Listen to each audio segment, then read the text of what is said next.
Hey, welcome back to the Dusty Wheel. I'm your host, Innkeeper, and this is your live call-in talk show all about the Wheel of Time. And yes, we're back. Even though it's a What Wednesday, we didn't get any new news for season 3, which is, I think three weeks now, right? I feel like it's about 3 weeks. The last thing we got was a cast announcement. The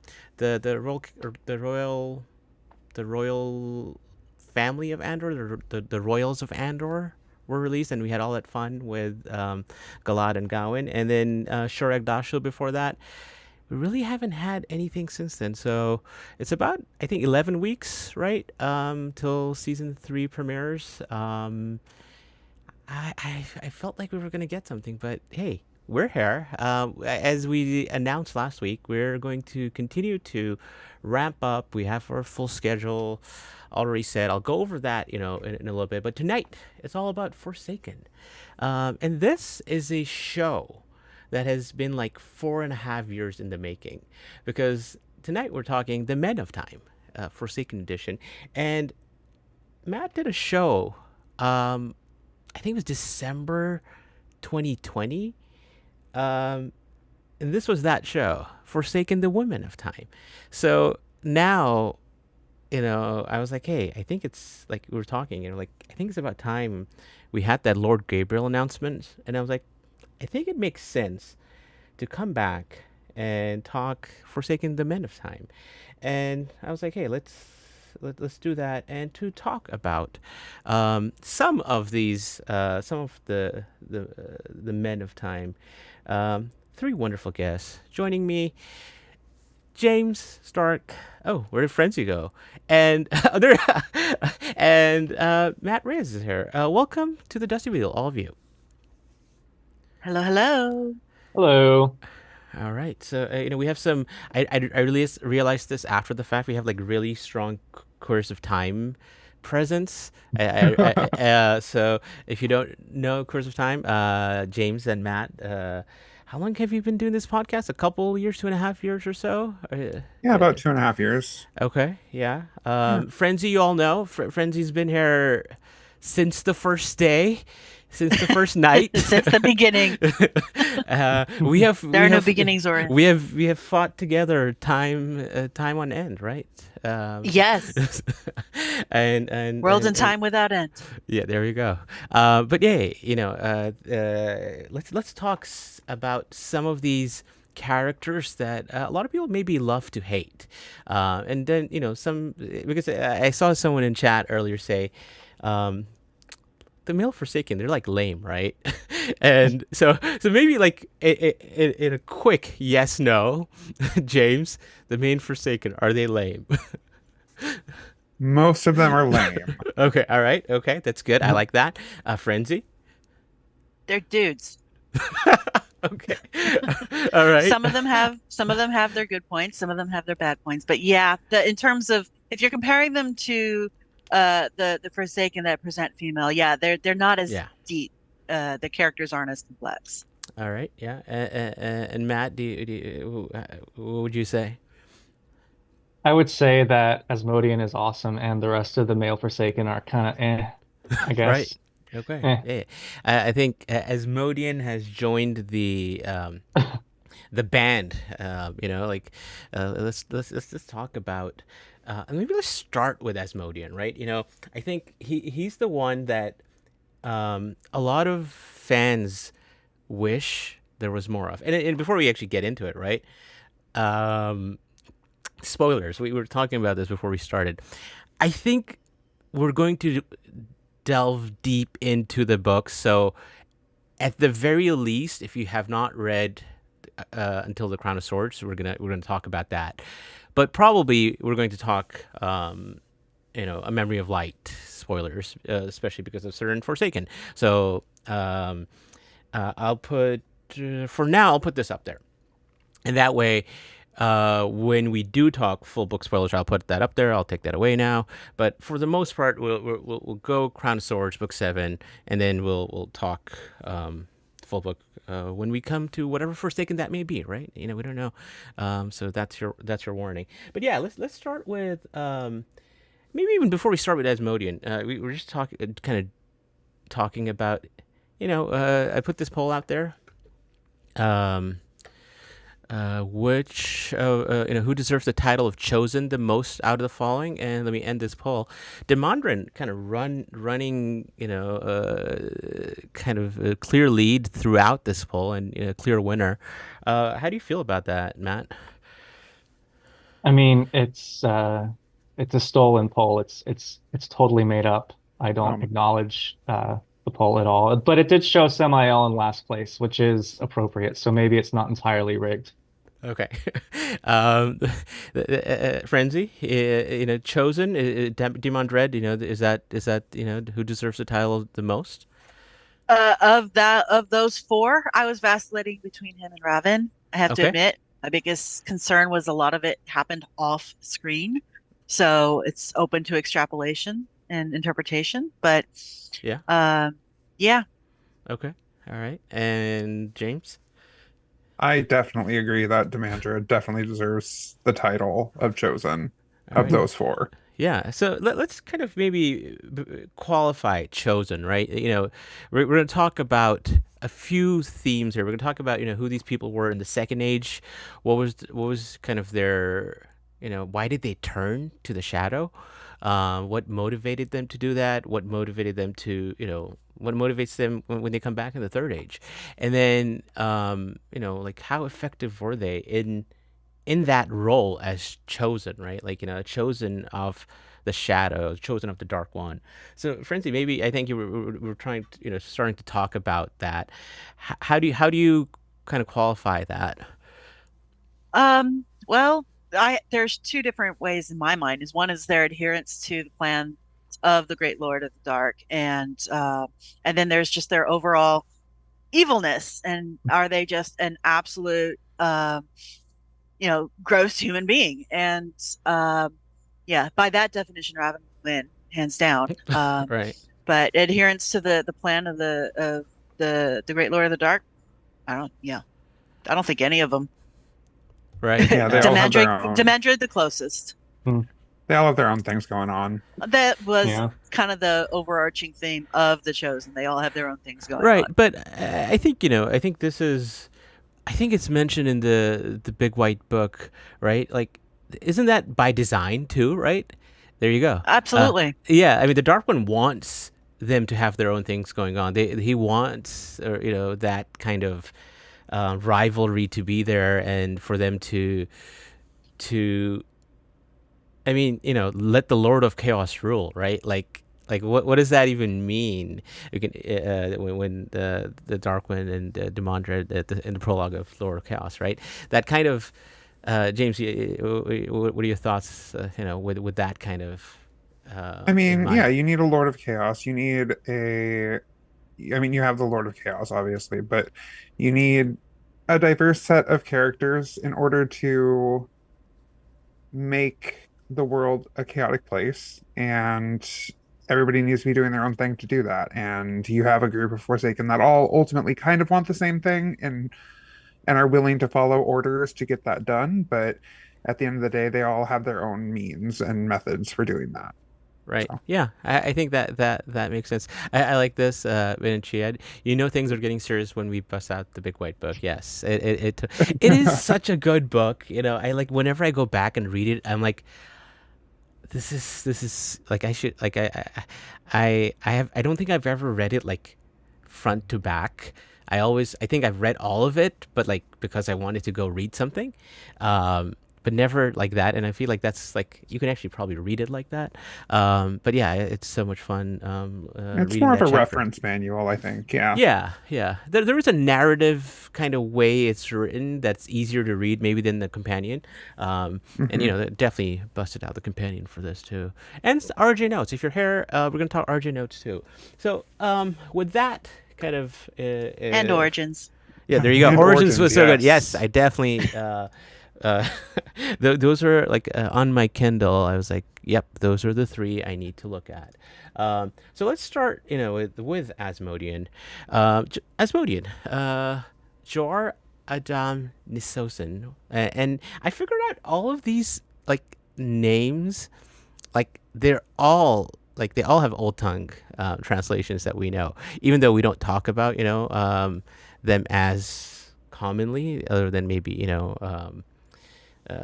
some of the ones that we know of, like Betrayer of Hope and things like that. But yeah, Asmodean means just musician, and let me go to you, Matt. Asmodean, he shows up in the Shadow Rising, right? And but who was he in in like the Second Age? What do we know about Asmodean and his motives? Yeah, I mean, this is part of why he's my favorite Forsaken, or at least he's the one that I identify with the most. And I think if a villain is well written, you've got to be able to identify with them in some way because you can understand a dark path someone walks down. And Asmodean was basically a tortured artist. I'm not tortured, and I suppose people could argue that I'm not an artist, I'm a writer. But the fact that he is a musician who constantly strives for recognition and doesn't feel like he's getting the recognition that he deserves. And he claims that he turned to the shadow because he was promised immortality, and that would essentially allow him the time to develop his skills. So, I mean, it's basically like the classic Faustian bargain, a deal with the devil. Um, a person wants to, I don't know, there's the classic Southern folklore of, some guitarist or jazz player wants to, be the best, and they go to the crossroads at midnight and strike a deal with Satan. And that's sort of what Asmodean reminds me of. And that's sort of what his story is reminiscent of. And I think it's really fascinating because he isn't in it because he believes necessarily in the dark. He's in it because it's the best deal for him at the time.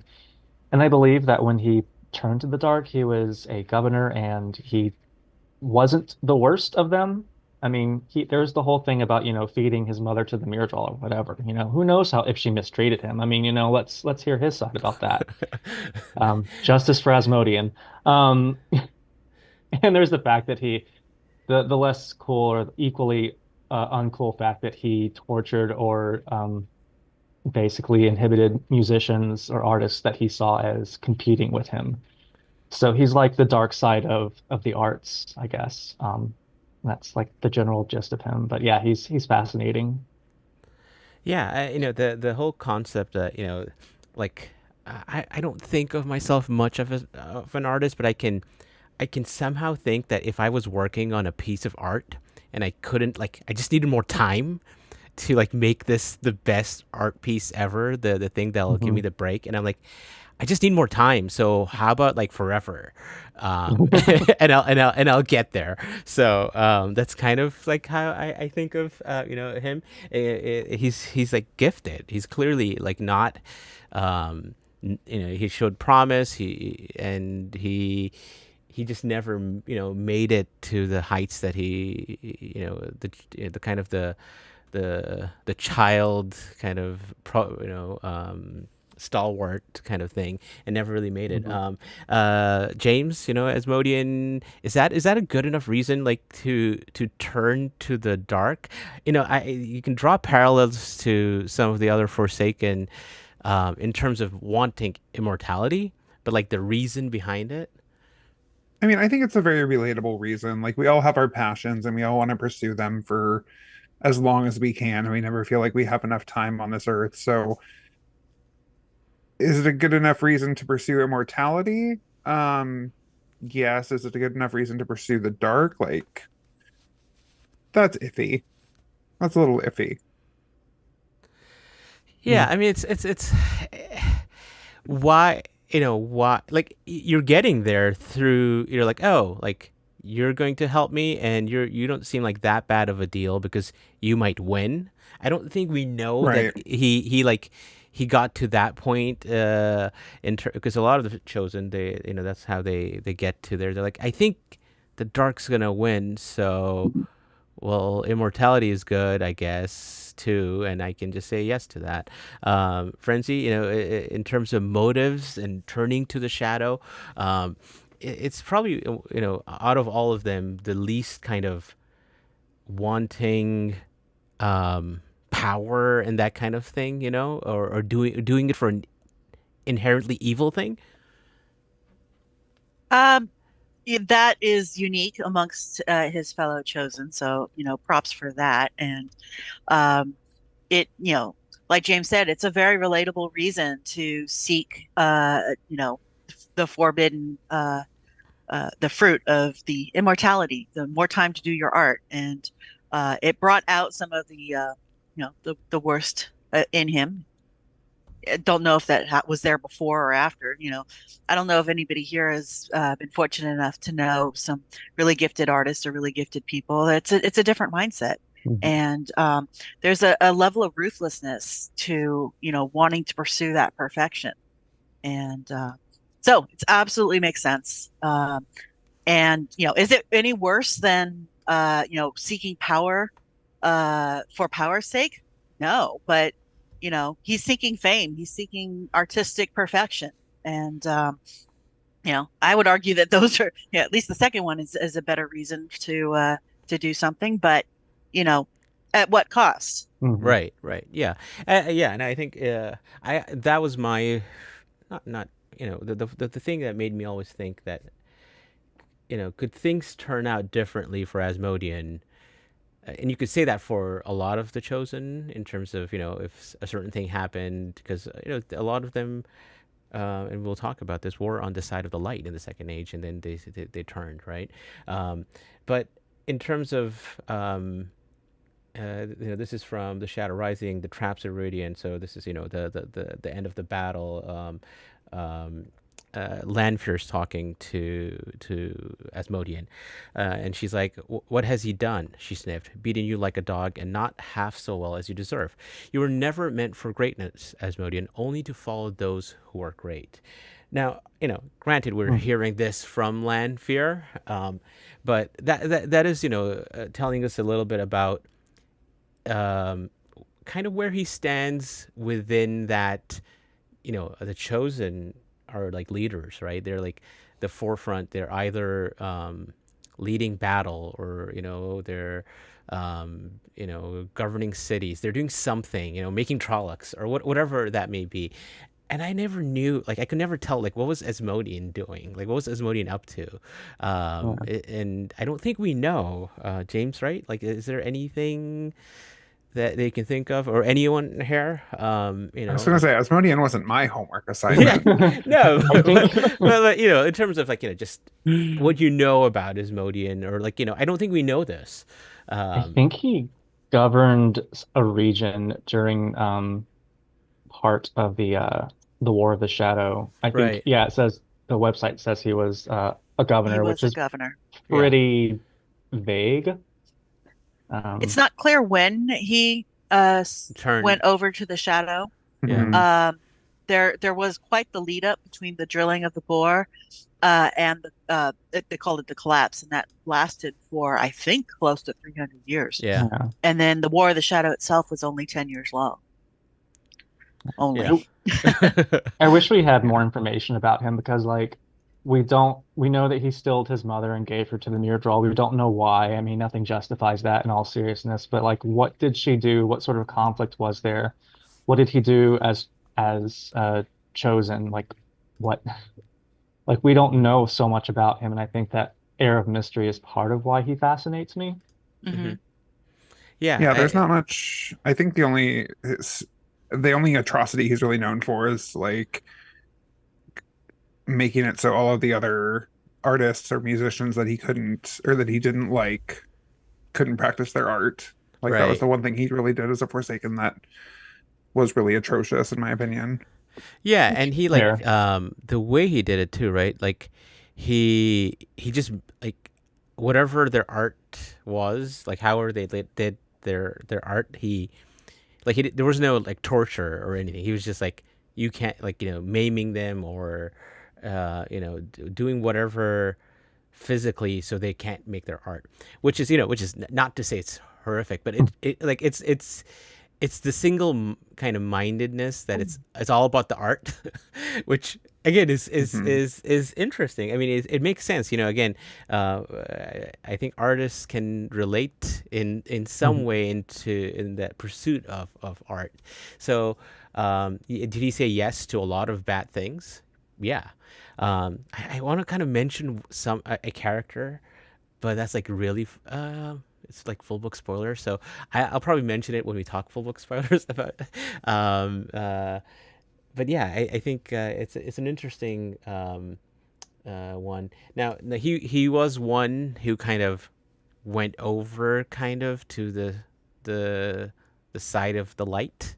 Eh, you Hmm. know, um, he was never like you can talk about Moghedian in a similar way. They were not there by choice. Moghedian more so under capture, but Asmodean did some things that were pretty good, and he like I want to say pretty good, but like did some things that you may have expected the other chosen to not do in a similar Mhm. situation. Um, so talking about just why he did that. This is from the Fires of Heaven, the prologue, and this is a meeting between I think Sammael, Lanfear, Grendel, and Lanfear, unless I said Lanfear again. Oh, Rahvin. Rahvin's there. And this is from Rahvin's POV. Are you certain Asmodean went over? Sammael demanded. He never had the courage to take a chance before. Where did he find the heart to join a lost cause? Lanfear's brief smile was amused. He had the courage for an ambush he thought would set him above the rest of us. And when his choice became death or a doomed cause, it took little courage for him to choose. So, this kind of concept of he really wasn't um, kind of good at being kind of evil or doing maybe things like battle. I think he was not weak in the power. He wasn't as strong as any of the other chosen, but he really wasn't that you know courageous. He kind of just looked after himself. It seemed like. Yeah, I feel like, and one of my issues with a lot of fiction is that like we have a lot of corruption arcs, and a lot of the Forsaken have great corruption arcs. But what I would have loved to have seen, and who knows, maybe it would be in the show, but I'd like to see a redemption arc with Asmodean. I mean, I know that there's a lot of characters in the Will Time who are on the side of the light who have done bad things.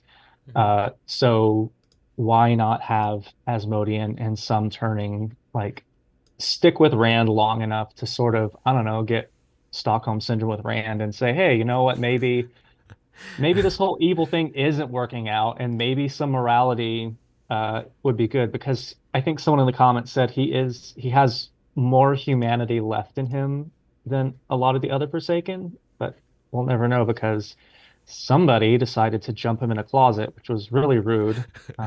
But whatever. We'll I'm talk not mad about about who it. that person was at that time and in canon in a little bit, but I do like that the fact that the humanity of Asmodean, and there's this one kind of thing that he keeps talking about. This one, and I'll read you a couple of quotes, excerpts from the book here, if I can find where my mouse. There it is. Uh, this is from the Fires of Heaven. Pale Shadow, Chapter 3.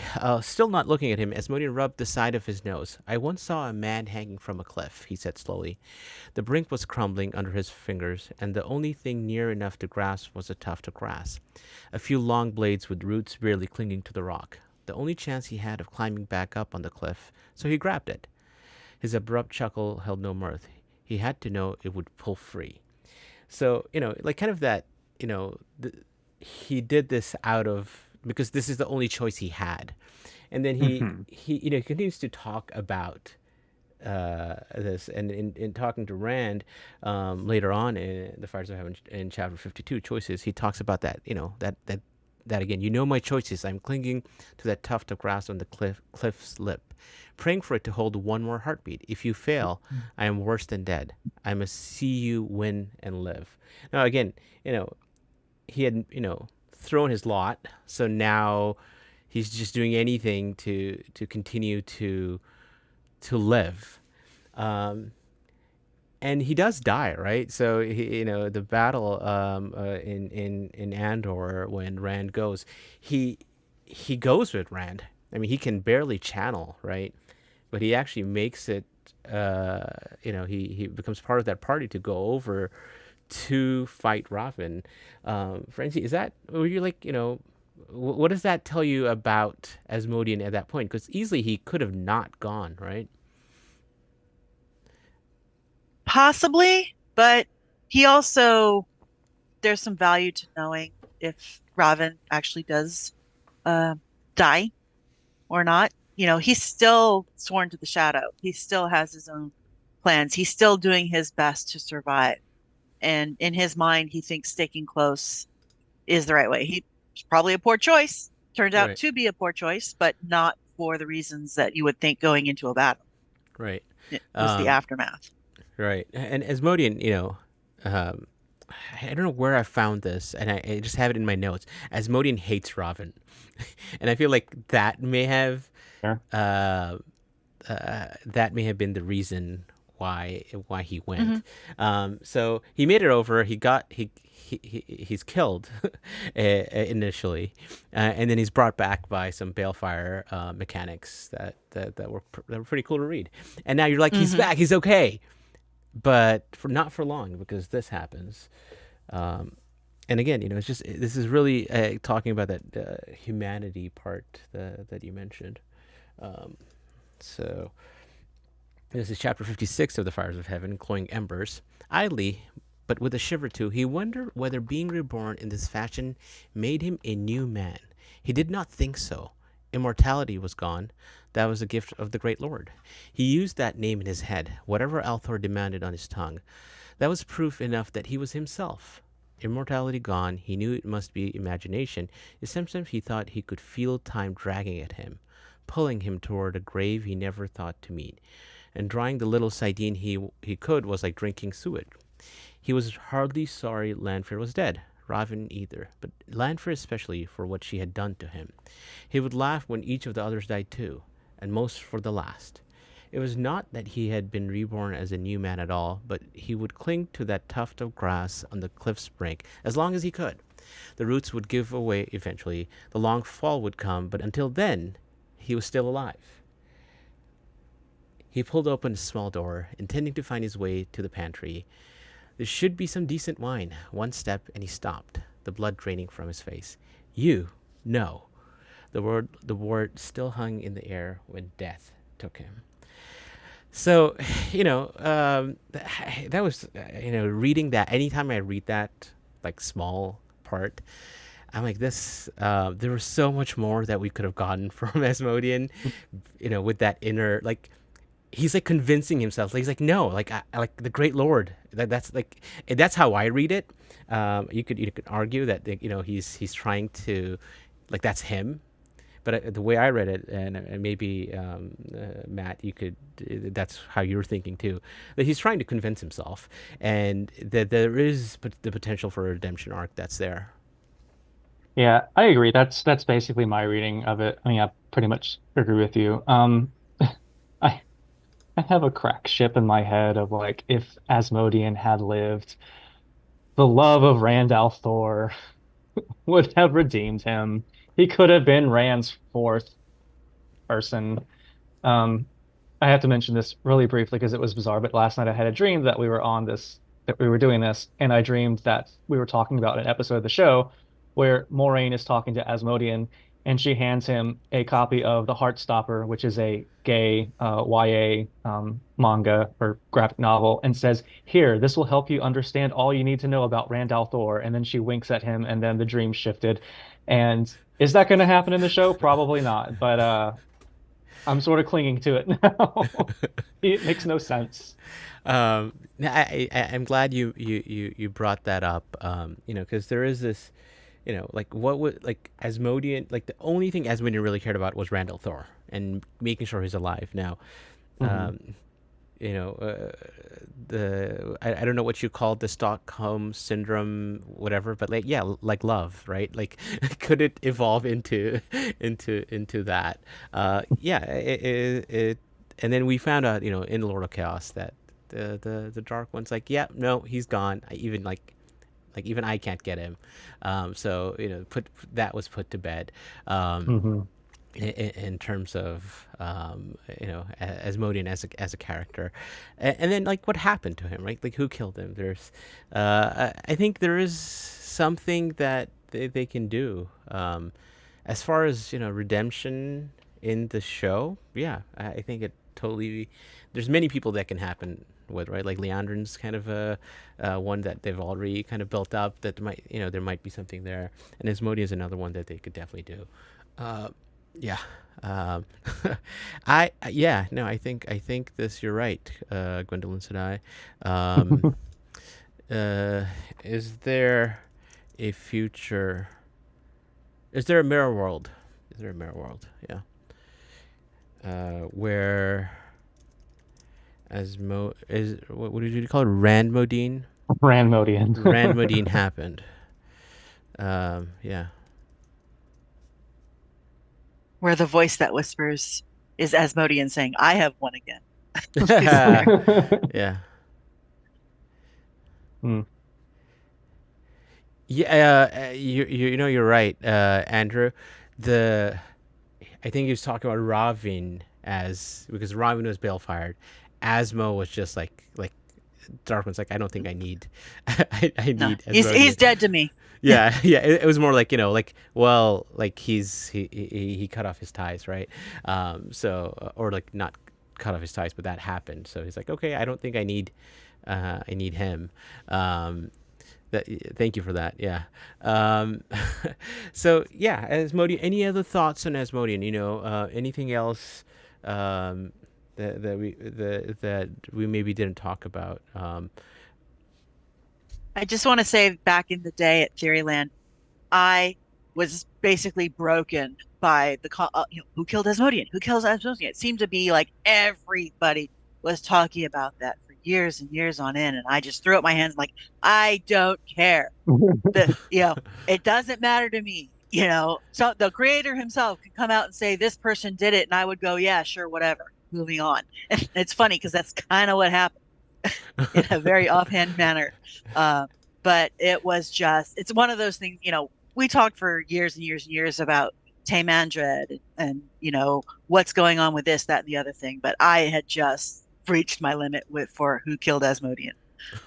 So it still triggers me a little bit. No, I still have my I killed Asmodean bumper sticker. Nice. Yes, I have one too. Yeah. Oh, I love that. Yeah.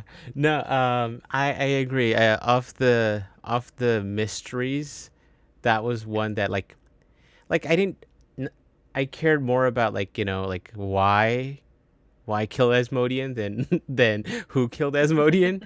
Like it, yeah, people like kill other people. Like it's just like, you know, the Forsaken, they do this. This is the risk you're running in.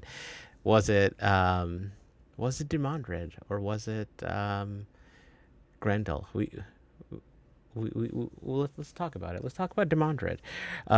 James, Yeah. Demandred was known as Barid Melmidar, one who twists the blade.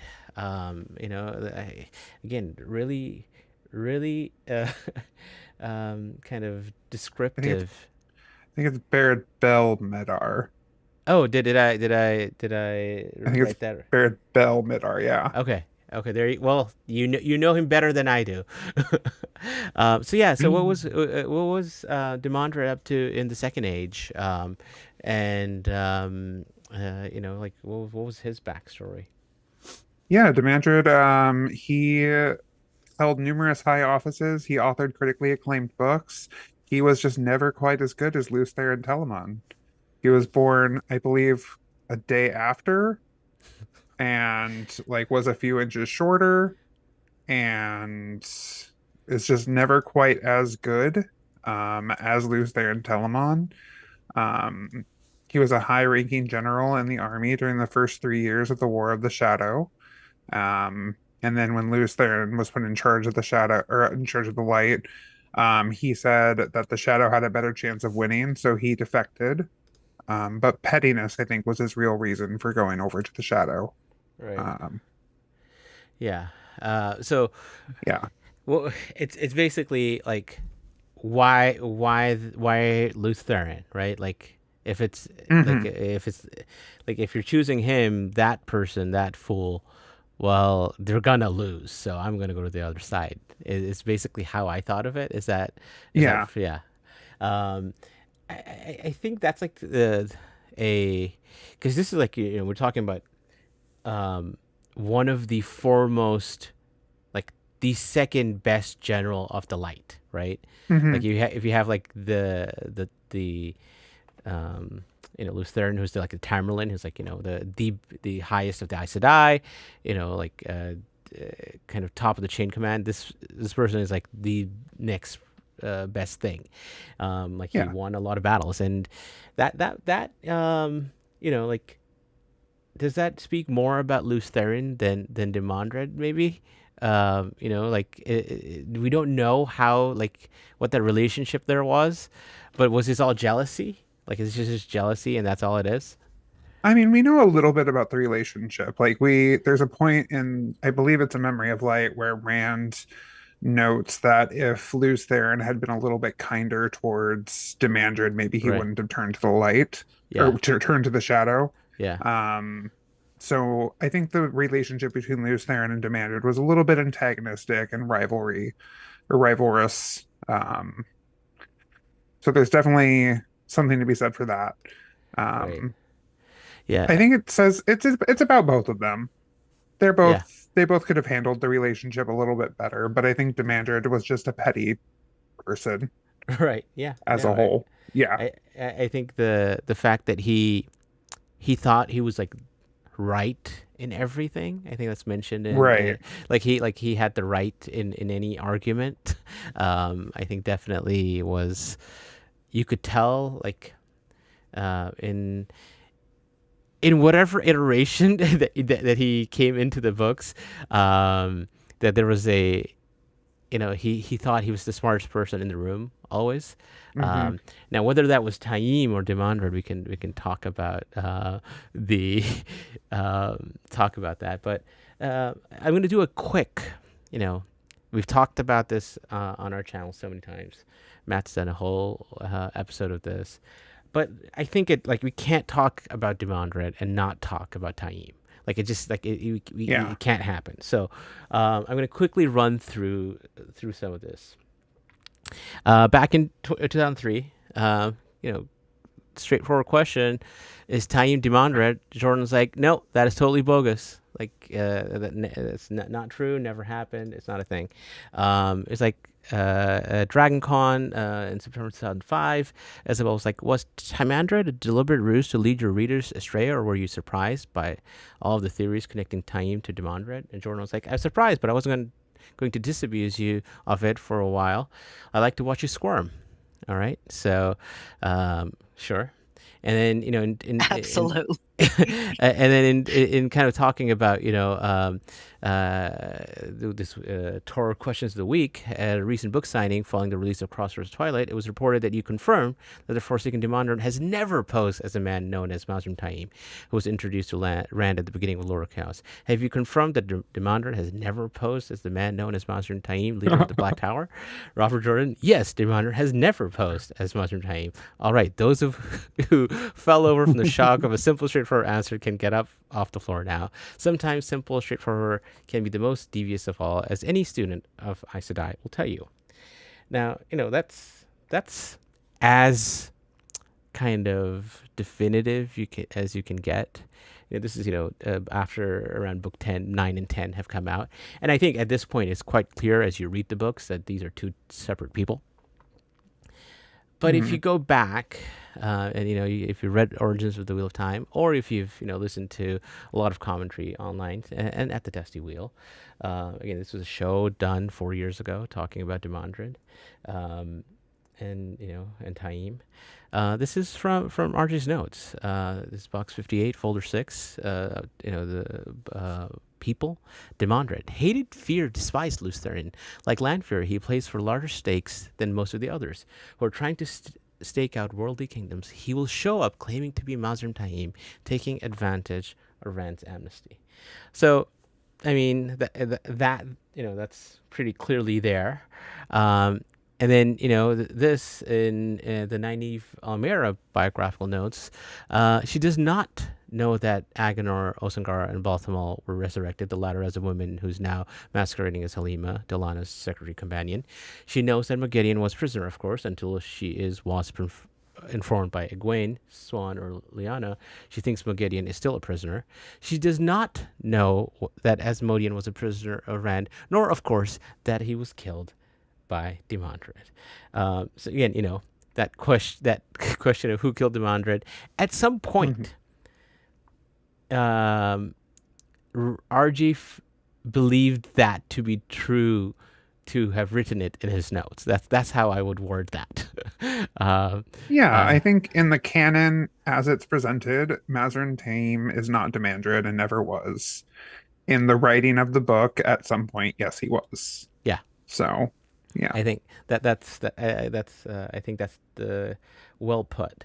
And just talking about, I was like, let's one last kind of Taim Demandred thing. The first part of the Great Lord's message was simple. Let the Lord of Chaos rule. His words exact. The corners of his mouth twitched, as close to a smile as Messana had ever seen from him. Then he told them the rest. That was the prologue. And in chapter 2, as Taim, I submit to the Dragon Reborn. I will serve and obey. The corner of his mouth covered again in that almost smile as he rose. Tamad gaped at him. Now, this almost smile. Now, we talked about the big white book of bad art. Is this the almost smile? Is this what's going on here? Is that what an almost smile looks like? I think that's just a frown. That's just a frown? Okay, all right, okay. I don't know. Like, there's Masana never thought he smiled, so I feel like this might be what the big white book was trying to get at. Yeah, so there's definitely that whole, we see Demandred in meetings, but we never see Demandred really outside of Forsaken meetings, right? So if in terms of like his kind of, what was he up to, pretty much in the whole book series? He was getting he was fulfilling his own set of prophecies, which I thought was really cool. Like, the Shara had their own prophecies about the wild, and he was unknowingly fulfilling them. Right. And got an entire country pretty much behind his back. Right. So what I'm going to do is I'm going to put in book spoilers. Book spoilers. Yeah. Yes, just because we're talking a memory of light here, right? So yeah, we didn't know where he was, right, this whole time. Yes. And what he was up to. And yeah, you're right. You're talking about River of Souls, the novella Brandon wrote. And maybe, for people who maybe were not familiar with that, and the prophecies, like what was he trying to do with that? I don't know if he was necessarily trying to do anything with the prophecies, because from what I was reading, it looks like it was kind of unintentional that he was fulfilling them. Right. But I think maybe eventually he kind of like started using them to his own will, I guess, to try and get more people behind him, to get more people for his armies and stuff. Right. I mean, a lot of, the Forsaken, they infiltrate and, they take over a nation and frenzy, like in terms of Demandred, like, back in the day as the books were coming out, once we knew he wasn't Taim, was Shara like a thing that was like, hey, that was going to be playing a role? Well, we learned so little about it. We learned it from Grendel's perspective, and we knew it was there, and there was always the possibility that something was going on there. But between that and the Land of the Madmen, Shan-Chan, there was just a lot of space that could have been occupied, but wasn't, not directly. All the action seemed to be taking place in the main continent, even though one of those three I just mentioned was under shadow influence directly from one of the chosen.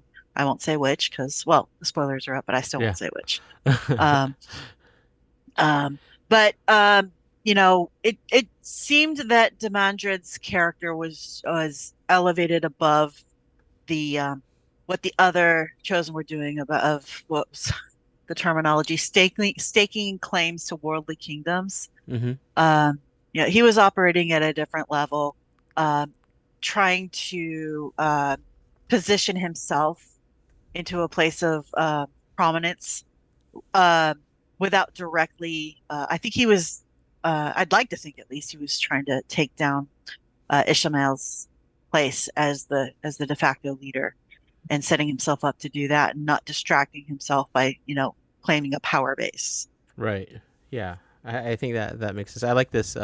Kevin's like it's quite a funny spin on the worm dragon debate, and that's really what it was, right? Like the prophecy was that he was gonna like slay the dragon, and what he did was he actually slayed the Jamara, right? In River Souls, and that was the dragon he slayed. He thought it was Rand who he was going to slay, and got it wrong, as do a lot of people with foretellings. Foretellings are like sought with misinterpretation, right? Misinterpreting prophecies, misinterpreting visions, that never happened. Not Not in my wheel wheel of time. It's like Elida Demandred, handshake, like the biceps, the two people shaking hands there. Yeah, in terms of we talked about letting the Lord of Chaos rule. This I thought was a interesting bit from Robert Jordan's notes. This is a notes on Randall Thor. Taim Demandred showed up not so much because his party wants Rand free, so he's talking about Dumai's Wells, though that might be a point in their plans. On the other hand, Rand in the hands of the White Tower and thus within Masana's power could still cause one hell of a lot of chaos. But because of learning that the Shido were moving in, they could not be sure the Aes Sedai could drive off the Shido, nor that the Shido would not kill Rand. And a rescued Rand, pissed at the Aes Sedai, will really be a source of chaos and disunity. So, just that, in his notes, he was trying to, and like that's why the Taim, even though it was Taim who was there, and you can say it was at the behest of Demandred, he was, trying to figure out what's the best way for chaos. And in that moment, it's like, hey, getting Rand free and be angry at the Aes Sedai is the best way to go about it. That's a sort of kind of intelligence that is probably the reason Demandred won this poll so easily, I think, at the start, because he was really effective in what he did. Like rivaling Moradin. Like Moradin was not as effective as Demandred was. Like, is that fair to say, James? I'm thinking about that. That's a good question. Yeah, I mean, I think it's fair to say that Demandred was probably more effective overall than Moradin. Yeah. I don't think Demandred's effectiveness would have been as widespread if Moradin and Ishmael had laid the groundwork. Okay, so you think That's the fact true. that the fact that he's playing, chess master, and moving all the pieces, when he comes back as Moradin, that made a big difference. Yeah, I think so. Yeah, like, the Sammael, we're gonna get to Sammael in a second, but Moradin doing the things he did in Shadow Logoth, like, there's so many ways Moradin affected things. I always thought Demandred was just good at exactly what he planned to do, and the problem was he cared about beating Lews Therin more than the Dark one, like the Shadow winning. So kind of talking about like what does he want. This is, I think I have it right here. Yeah, in the Gathering Storm, talking to in a Forsaken meeting, he's like, "I want Lutheran." Demandred said, his voice deep, his expression dark as always. Samaraj knows that. She also knows that if she'd killed him, I would have found her and claimed her life in retribution. Nobody kills Althor, nobody but me. So like that really intense hatred was probably where, if you actually look at the kind of, is the Dark One's biggest like thing that he wants to do is kill the Dragon Reborn, or is it something else? I guess that's the question, Matt. Like, like what's more important? Like, if Rand dies, does that mean the Shadow wins? If the like how important is killing Rand al'Thor? Yeah, I think I've been going back and forth ever since is Demandred more effective than Morden.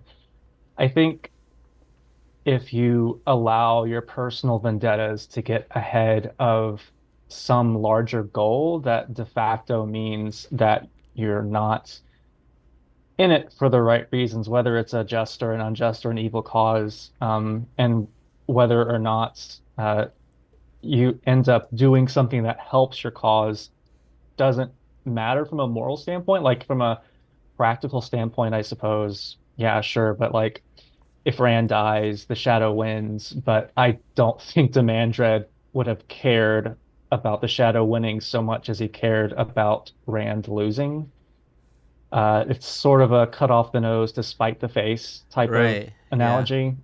Yeah. So that's what I feel. I'm gonna pull this in a second. I have one other like thing to plug that thought is like, what does Demandred actually want other than and I ended that poll is I don't see the result, which is odd. The Ranmodine 51% 51 to 48. to 48, yeah. So Rand Modian is canon now, just saying. Okay, okay, all right. In a mirror world. Yes. In a mirror world. Flickr, and that's Flickr is how that fanfic starts.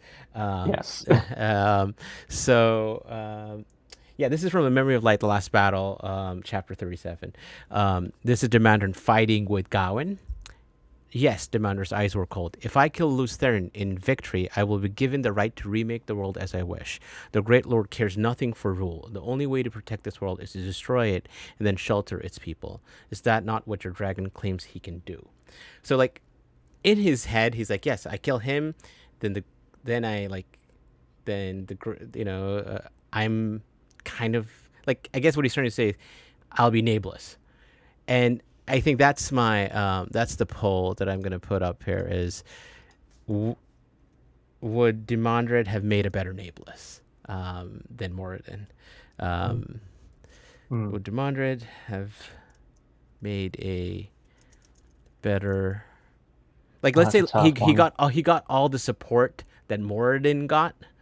I mean, which is not really actual support. He was given the tools that he needed to thrive. Yes. Yeah. Yes. Yeah. Would Demandred have made a better nameless than Moradin?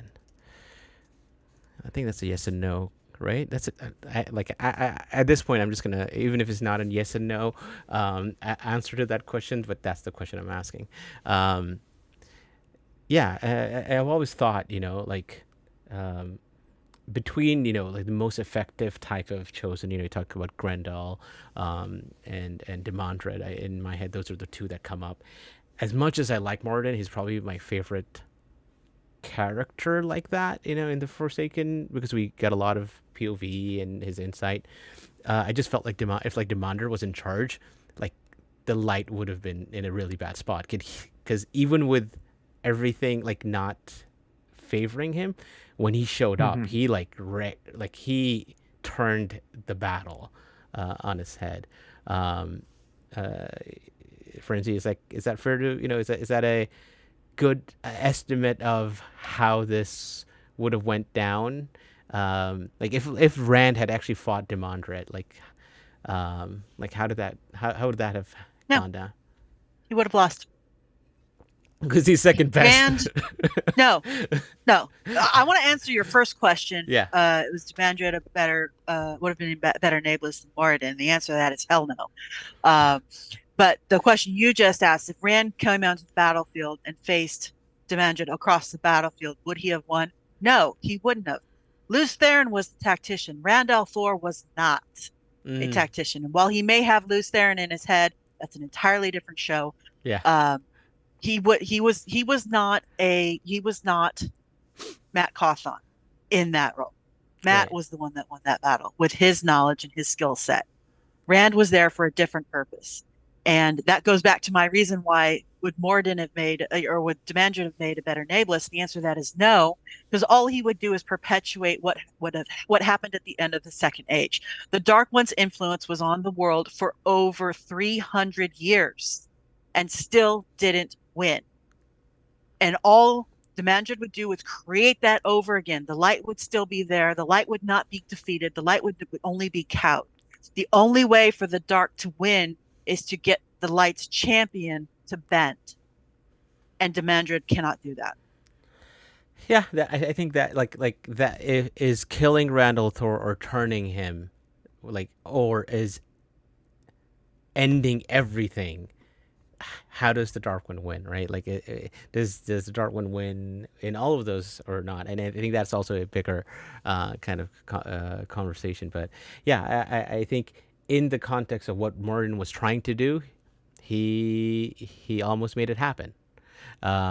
In terms of actually wanting to kill the Dragon Reborn and winning, I think if you go by that as your objective, I think Demandred would have made it happen somehow. Now, is that actually winning? I don't know. That's definitely debatable, right? Yeah, the definition of win is squishy, and it's Demandred fell for his own propaganda. It fell for the Dark One's promise of worldly domination, and that was a fool's gift. Yeah, there's one other part of Demandred that I wanted to touch on here. It's from the Origins of the Wheel of Time, and this is, I think, these are notes that we don't have access to because it's people things to work out. Book 12, private files, and this was under the rambling through Demandred part that Michael Livingston wrote. He said, "Is Balefire being used, perhaps in secret by Demandred at the Dark One's order, per Lord of Chaos, thus causing the reality waves and ripples? It is a possibility, a partial possibility, but it would be hard to do in secret and still on a scale to cause those ripples, unless done in Shara, say, or in Shanshan. Even if a city's balefire and vanishes, even after the actions of its inhabitants are cancelled out, and even if effects caused by its existence during the time that has now been wiped out, people remember that it was there once, even if they can't find any proof of it." I guess going back to what was Demandred up to according to Jordan, right? And the only thing we know is he was thinking about what he was doing about balefire, because that was the thing he started to unleash. The last we kind of got an inner kind of voice of Demandred. So for him to have shown up after this as the with Shara, I think it's it makes sense in terms of what he was trying to do and how he was maybe amassing that. Did he use any balefire in I don't remember, in River of Souls? Was there a lot of balefiring? Do you recall, James? Not that I can recall. Yeah. Because if he would have just balefired the Jumara, then that would have been it. Yeah. And I don't know why he didn't do that. Yeah, I'm not sure. I mean, I don't think I think letting balefire loose. I think he left it to Rand. Rand did a pretty good job at Natrin's Barrow. With balefire. But yeah, Demandred. I thought he was effective in what he was trying to do. He made it to the last battle. That speaks a lot for a Forsaken, I think, or Chosen. And he killed Gawain, right? Like, you got to give him Yeah, props he for did the that. best thing. This is true. This is true. I like, You know? I love that there's consensus and agreement on something when it comes to Not everyone Demandred. is pure evil, you know? I mean, you could almost argue Demandred is like the Uber Gawain, right? Like, it's, like, Yeah. like, why is he the Dragon Reborn? Like, that's like kind of what how I think of Gawain. They actually have a conversation. Like, he's like, I'm not on his side. I'm on the side of the light. As Right. Gawain is fighting him, and Demandred's like, oh, okay, yeah. Yeah, let's this is I like, there's no like cheating when you're like in a war, Christian. Like there's no like Yeah. yeah, there's no like why did you use the power? Like, it's not a um um It's not meant to be a fair fight. yeah, and it's not like, even if in his head that's what he want, and he's like, if he's um like if he wanted to like, he's not gonna lose, you know, and not channel. All right, so I think He just pulled out. He just channeled his own inner Indiana Jones and pulled out his gun. And Yep, exactly. Yeah. Yeah, there you go. There's this one small part in terms of other kind of things. Like, there's a slight kind of maybe love story that was there with Demandred and some Yeah. Sharon. So like he was painted as someone who didn't care about anything, but maybe there was something there. Because if this is the almost Lews Therin, like, he's not like, there's part, like, let's say Lews Therin wasn't a thing that he cared about. He was an otherwise good person, and had been before he turned to the shadow, and it's just his thirst for that hatred and some of that power. And this, I found this in the notes. It was just interesting. And I thought I'll mention this. This is in the Brigida notes. People Brigida has met, and Demandred was apparently someone he had met in the War of the Shadow. They met, and Brigida flirted with him as part of a plan. He wanted to bet her, but did not, and only later learned, check Mugidian for who she was. And that's just an interesting, like, the stuff Brigida has been up to, right? As part of a plan with Demandred in the Tower of Genja. Like, that's what I want to read. The more and more, like, Yeah. I think about, off the things that I like, if there was any other stuff, the adventures of Brigida's Silverbow, that would be really cool. Yeah.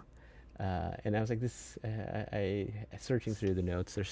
You find all these things, and it's like, I don't know what Jordan was thinking at all of these points, and like, why did he have to come up with this? How was this going to be a thing? Did it matter at all at anything that happened in the books? All right, there's not too much to say about Rahvin, so I'm going to leave him to the end. The funny part, he is the one Forsaken out of these four that is kind of confirmed for the show, because we have Lord Gabriel, and now Lord Gabriel could be any of these other people, or a combination of these. But I thought Sammael was another one that the frenzy that I had you look into, and again, he was very active in the middle part of the books, right? And let's talk about who Sammael was in the Second Age, and what kind of things he was up to. And he had a cool name, right? Teljan Alinsar, Destroyer of Hope. That's he's like I think it's in book. I forget which book it's in, but that's actually in the books, right? Like Rand remembers, Mm-hmm. or that he was named that. Yeah. So tell us about kind of Sammael, and what was he up to in the Second Age? Yeah, yeah. He was the destroyer of hope, and another translation of that is small dog syndrome. He's so in the Second Age, Tel'Janin was a an athlete, a world-renowned athlete. He was a sports bro, and he was actually the world champion in one of the The sports that Michael were popular at the Phelps day. of the Second Age. You know, he has all the gold medals. That's how Yeah, they made it sound, right? Like he like won everything, right? he Was was world quite champion. active and famous for being a successful sports athlete. And when the War of Power started, uh, he discovered, I don't know if that's the right word, but he was also a brilliant tactician, and that kind of plays into his background of of sport, and was a general of the armies of the light, and was known for his actually defensive stance and being a rather successful defensive general. And it was he didn't switch sides until the fourth year of the War of Shadow. And I think, and I could be wrong, but I think he was the last of the chosen Hmm. to of the 13 chosen to swap sides. And he did it mid-war. It was after Demandred. And the other thing about him is, yeah, like I said, small dog syndrome. He was of average to a little bit over average height, but assumed that people judged him for being too short. And he was stocky, had square, blonde, scar down his face, absolutely no sense of humor whatsoever. So, probably a lovely person to have around, let me tell you. His name, uh, Sammael, is, I believe that comes from the Talmud or some ancient early Christian uh, Gnostic stories. It's one of the names of the angel of death, Okay. which kind of tracks if he's a general. During the War of Power, he was again both sides while fighting on both sides. Defensive general. He was ruthless in his lead. He was often in the vanguard at the forefront of his battles, Hmm. fighting amongst his men. He was not a very good governor. He just kind of ignored the territories that he won, other than having them available for materials. But even then, that wasn't very good at it because the people were starving and dying of easily treatable diseases because he didn't do anything to take care of his territories. He took care of his soldiers, but the same way a good football player takes care of their cleats. Yeah. You're not going to get very far if your tools aren't very good. Yeah. Did he do Um, like that? Like he had prisoner of war, and there's only like food for like half of them. yeah, He's like, okay, kill all half of them. right, Yeah. kill half the prisoners, Yeah. yes, Yeah. and the other half feed to the Trollocs. Yeah, it Right. was, he had no interest in governance. It was just win the next battle, Right. plan the next battle. And he continued that mindset when he was released into the Third Age. He went and created his own power base in Ilion as Lord Brand, and did that relatively early. Lord Brand was identified in The Dragon Reborn.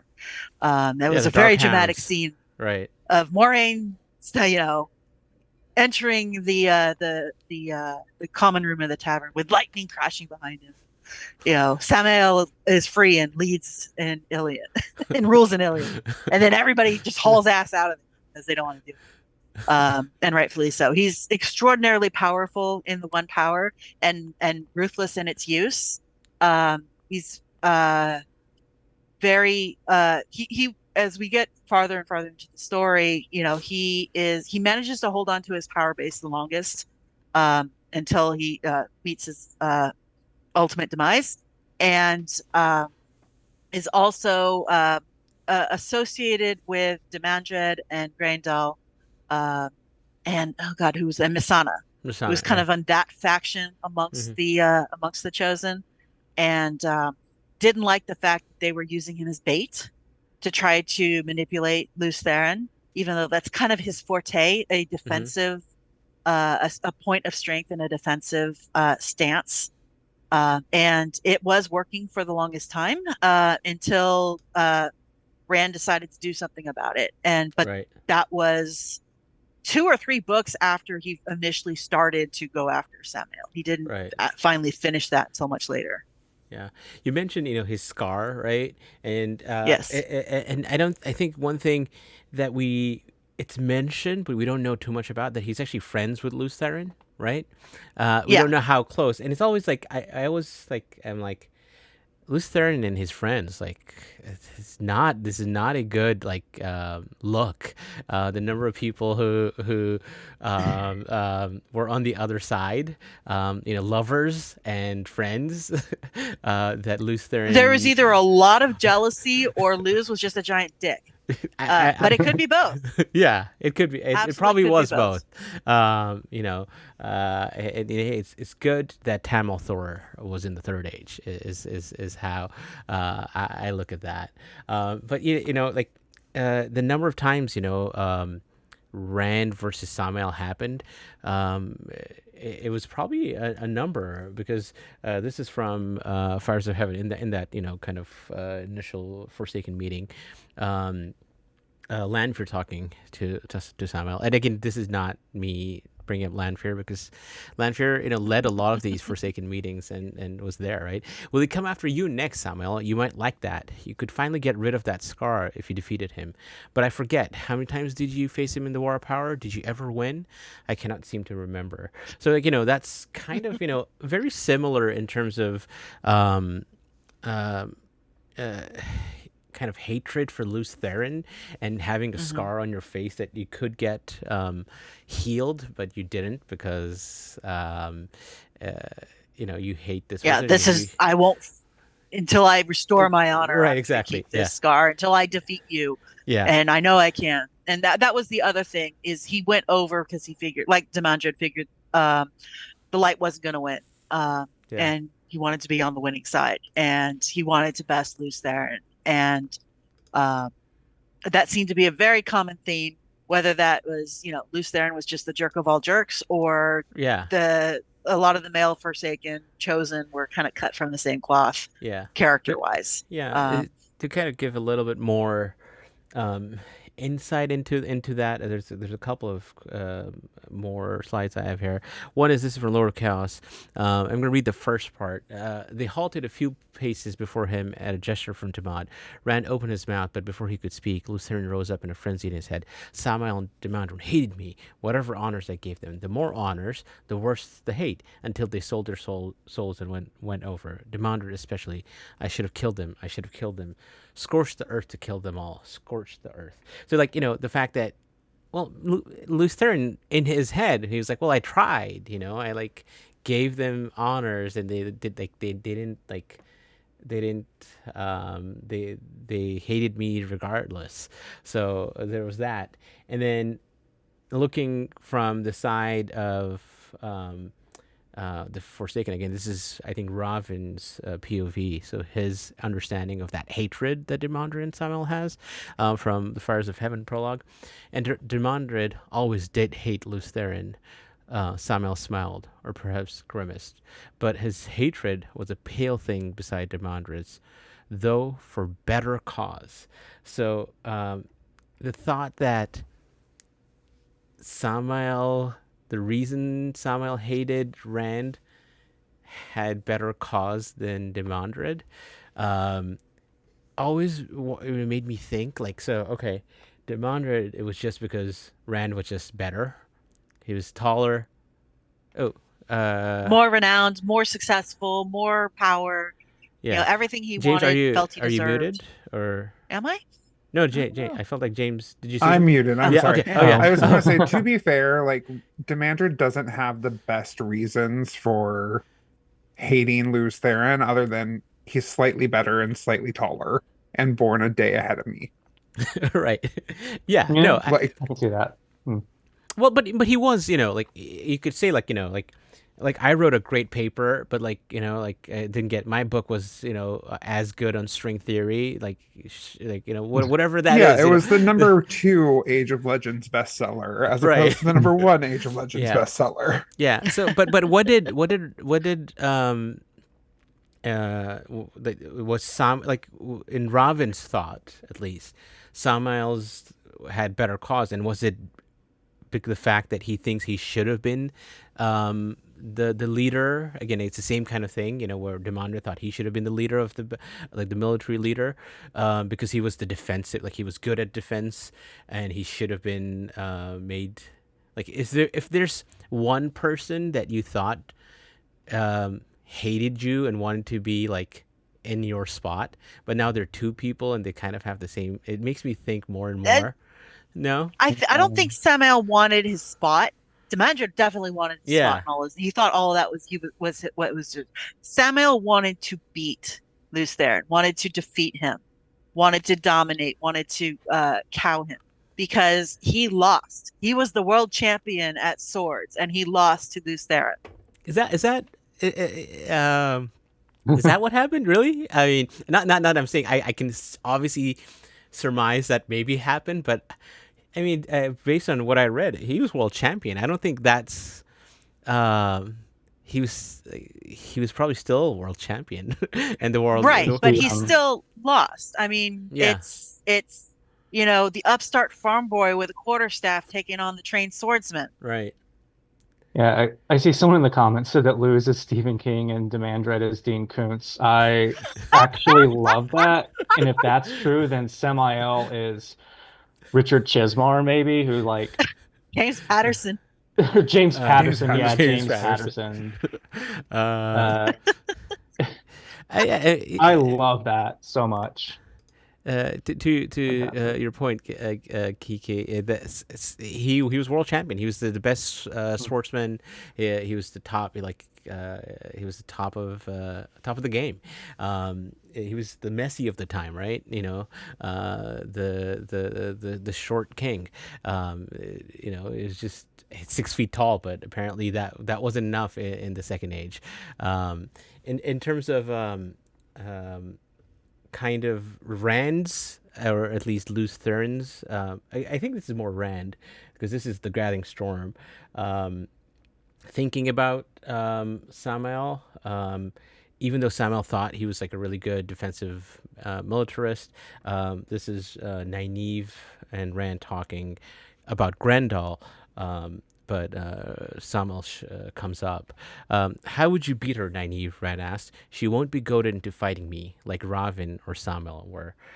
So, talking about after the fact that, even though they were, he was really good in the field, he did eventually, let's just talk about how that ruse didn't play out, right? Like, he sent an emissary, he made a truce with Rand, but at the end of the day, he had all these wards around Ilion, and Rand showed up.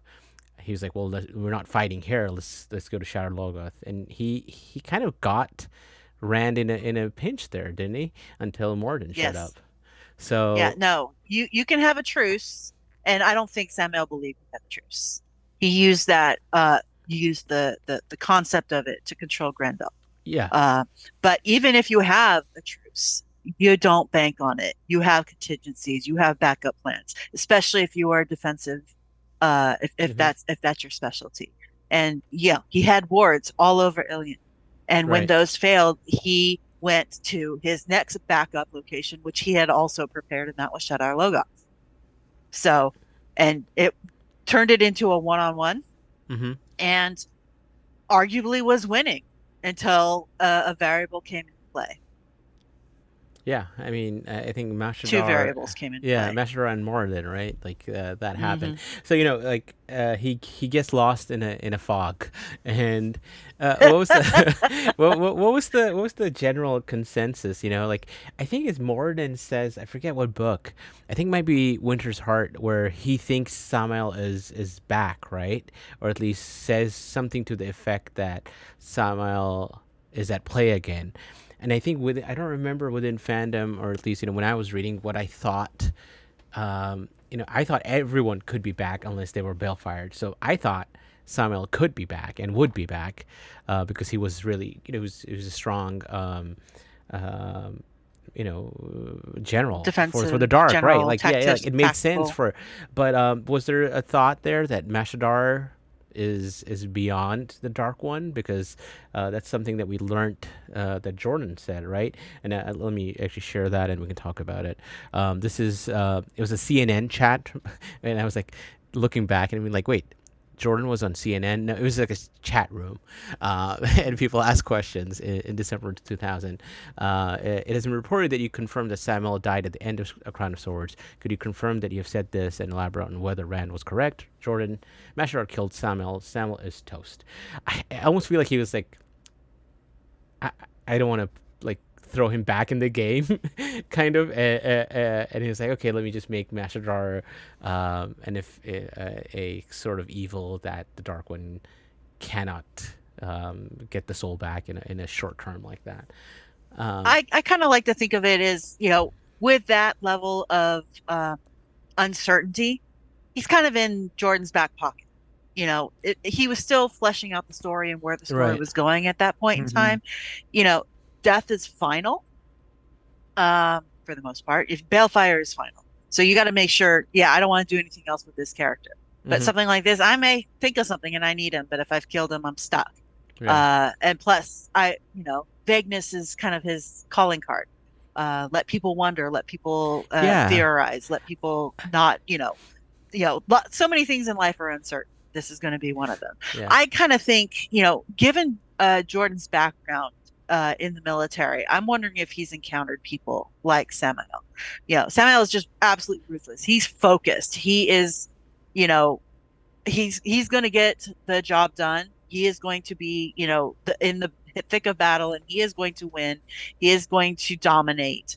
And, maybe Jordan's like, I don't want to deal with this kind of thing anymore. He's gone. The story's going to go in a different direction now. Yeah. I was reading this. This is just like back in the day.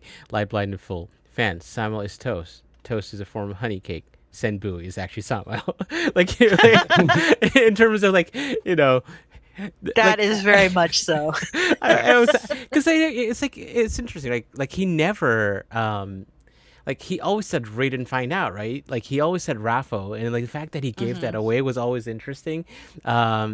And maybe he was just fed up with certain things, and he liked certain things more than others. So the Asmodean thing, he was like, this one I'm never going to ever say and stay with. But then he was like, I can't just keep doing this with all of them. So with Sammael, he just maybe said, yep, he's gone. Once he decided that he wasn't going to play, a role again.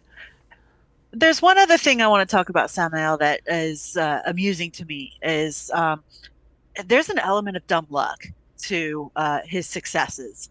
Back during the War of Power, his forces actually conquered the area that was constructing the keys to the Chodan-Kal.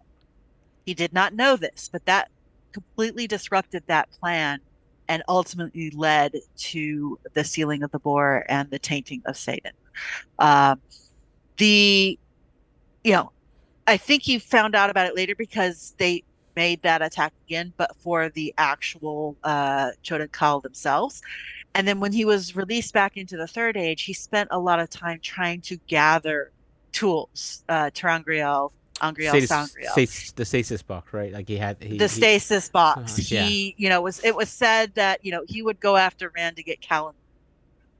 He wanted the tools of the trade that he needed to be successful. And what was funny is after he died, Grendel made some point of going and raiding his cache and only found one useful thing, and it wasn't even all that useful, which, womp womp.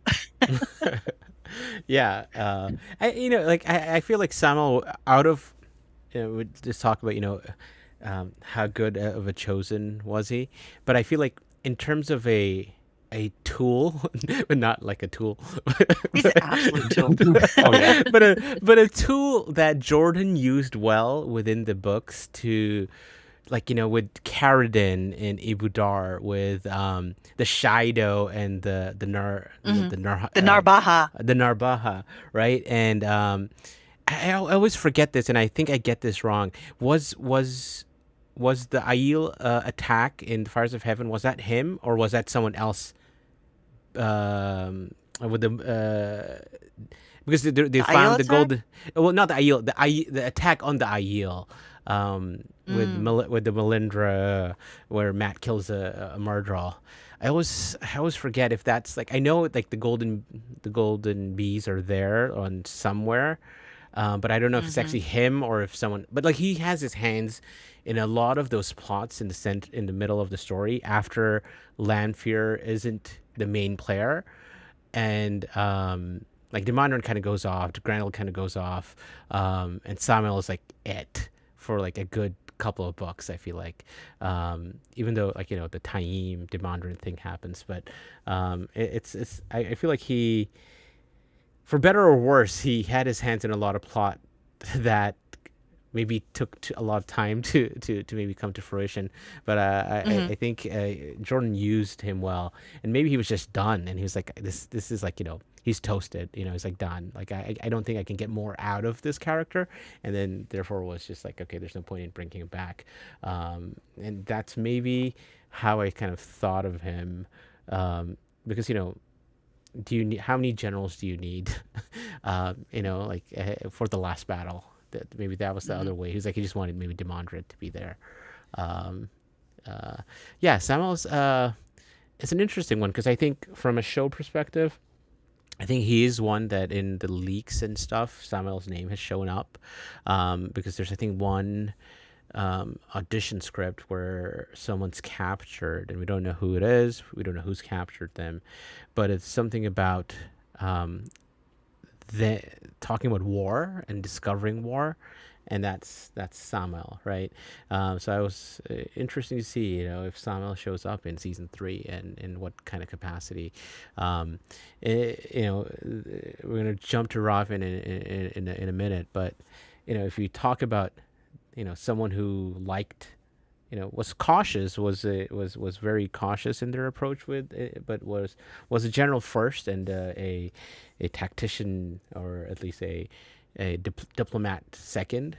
Rahvin, on the other hand, was the opposite. So let's jump to him. I was gonna end this poll. Would Demandred have made a better Nameless than Moradin? Yes. Sammael is mentioned by Lanfear in season 2, and his name is dropped in the cold open in episode 8. Yes. Yeah, I totally forgot. I mean, I when I reacted to that, when I heard Sammael, I totally lost my mind, because I was like, oh, we got another name drop, because we'd had Grendel and Magedian name dropped before that.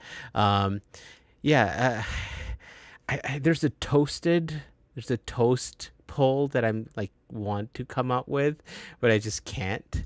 So maybe it is, Sammael is toast, means means what for fans, right? Let's go with let's see what other people say. What were people saying here? There's a lot of toast reference in the. Well,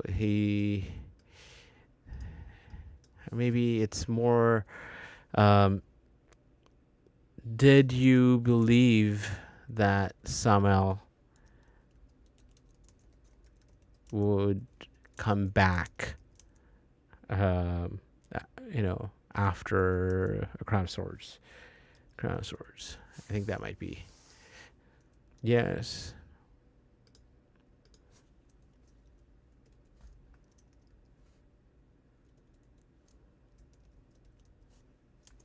All right. So let's talk about Rahvin. Rahvin was someone I looked into, and he out of all of the three here, was the only one who actually didn't have the distinguish of having a third name. Arid Mosinel didn't have a third name. It means promise of freedom, which is like not like that is the opposite of what Rahvin is. And so Rahvin we don't know too much about him. He's the one that was probably the least in terms of known and how he showed up in the War of Shadow. He is very strong though. He's like, whenever I'm surprised by this because this always comes up. He's like, oh, it's Rand, Moradin, and Rahvin as the third strongest person in the One Power. And not only that, this guy is like the kind of most like good-looking person, handsome person there is. In the books, there's like multiple mentions of how I think Matt thought he looked like Galad or as pretty as Galad, and I think there's one part where it's like Rahvin himself like saw I think it was Rahvin who saw Lanfear and is like like Lanfear is as beautiful as Rahvin is. Like in terms of if you thought Lanfear was the most beautiful person in the room, then Rahvin would be like the person who would match with that in terms of beauty. He's dark, tall. He had that gray at his temples, dark eyes, like tall as Rand. Actually taller than Rand, and like as broad as Perrin. He really preferred diplomacy. He was like a master manipulator. Now he wasn't as good as Bilal. Bilal was like he was the advocate, right? Like he was the person who was really good at diplomacy and winning over by that. But Rahvin did in the Second Age. We don't know why. Like clearly he went over to the other side other than like power. Like he wanted power and his thirst for power is why he turned to the dark. He was one of the few people who had both kind of a military he had some military he held some posts, and then he was also kind of a master at governance. And in a lot of he was a fair general, and a lot of places that he invaded, like he won them over without invasion. Like he was able to not have any bloodshed. Now that doesn't mean that he then didn't use those people and fed them to Agenor and fodder for the Trollocs. But at least he won parts of the War of the Shadow with the least bloodshed. So the Dark One can't rule if there's no one like alive, so like killing people wasn't like, not that he's not evil, because we'll get to that, but it wasn't like that. And he's also like careful and meticulous. Now there is he has a couple of things within that are weaknesses, and I want to read these excerpts from the Dragon Reborn when he first shows up, and how he thinks he's really smart and other people are not. And so these are three separate kind of passages within A Message Out of the Shadows, chapter 46. Let them ruin his plans if they can. He's talking about Bilal. This voice was deeper and stronger, a man used to command. It will serve him right if three untrained girls can foil him. He was always a fool, and he's still a fool. Is there any word of the boy? He's the one who can destroy us all. And then later, he's like, no, the fool would take it as a move against him, if he knew. And who can say that he chooses to watch aside from the sword? See that she dies quietly, Kumar. Let her death attract no notice at all. His laughter was a rich rumble. And then later, are there none but fools in the world now? The deep voice said harshly, do you think I could move in tear without him knowing? I do not mean to fight him, not now, not yet. Bring me the girl's head, Kumar. Bring me all three heads, or he will pray for me to take yours. So, like he thinks everyone's a fool. Now, clearly he wasn't as intelligent as he thinks he is, especially in certain times where how he perceives Grendel, and how he thinks Grendel like compulses everyone in a way that is very blunt, but Grendel is actually much more finer in how she works, and he was very prone to flattery. Like people would flatter him, and he would give them high posts, and then until they didn't come up to the mark, and he would then get rid of them. And then his fondness for women. This was like he's mentioned multiple times. We see it kind of in action that I think it was Lanfear who calls. In one of the scenes, I forget exactly the words, but something about pretty girls or pretty something, in terms of referring to him keeping people under compulsion, women under compulsion, like Morghese, that he did, and absolutely kind of horrific way of keeping someone under